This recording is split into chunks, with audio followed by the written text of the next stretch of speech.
یہ جو ہم کرتے ہیں نا، یہ تمہید ہے. یعنی آپ نے ثنا پڑھی، آپ نے سورہ فاتحہ پڑھی، آپ نے تھوڑا سا قرآن کا پورشن پڑھا. جس طرح ایک بادشاہ کے دربار میں آدمی جاتا ہے تو جانے کے بعد اس سے مخاطب براہ راست نہیں کر دیتا، پہلے بادشاہ کے کچھ اوصاف بیان کرتا ہے اور اس کی کچھ شان بیان کرتا ہے، اور اس کے بعد پھر اپنی گفتگو شروع کرتا ہے. مطلب بڑی بے ادبی ہے نا. آپ کسی بھی بڑے آدمی کے پاس جائیں، جب آپ اس سے گفتگو کرتے ہیں تو یہ بے ادبی ہوتی ہے کہ آپ براہ راست اپنی ضرورت کو سامنے رکھ دیں. آپ کہتے ہیں بھئی آپ بہت سخی ہیں اور آپ کی اتنی تعریفیں ہم نے سنی ہیں اور آپ اتنے لوگوں کا خیال رکھتے ہیں، اور اس کے بعد آدمی اپنا مدعا بیان کرتا ہے. تو بالکل یہی نماز کی کیفیت ہے کہ یہ ساری جو چیزیں ہیں نا، یعنی ثنا ہے، سورہ فاتحہ ہے، یہ مقصد نہیں ہے نماز کا.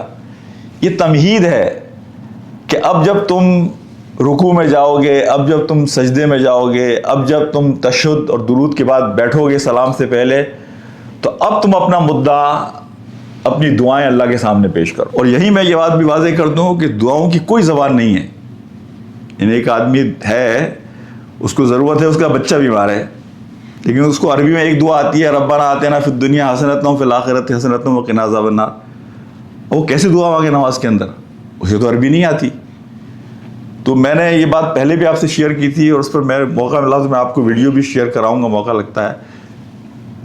امام ابو حنیفہ ہوں، ابن حزم ہوں، ذاکر نائک ہوں، یاسر قاضی ہوں، آج کے جتنے مولانا اسحاق ہوں، شیخ بسیونی ہوں، یعنی آج کے جتنے بڑے بڑے جید علماء کو بھی دیکھ لیں، سب اس بات کے قائل ہیں کہ آپ نماز میں جو قرآن کا پورشن ہے وہ عربی میں پڑھیں گے، اس کے علاوہ آپ اپنی زبان میں نماز میں اللہ سے دعا مانگیں.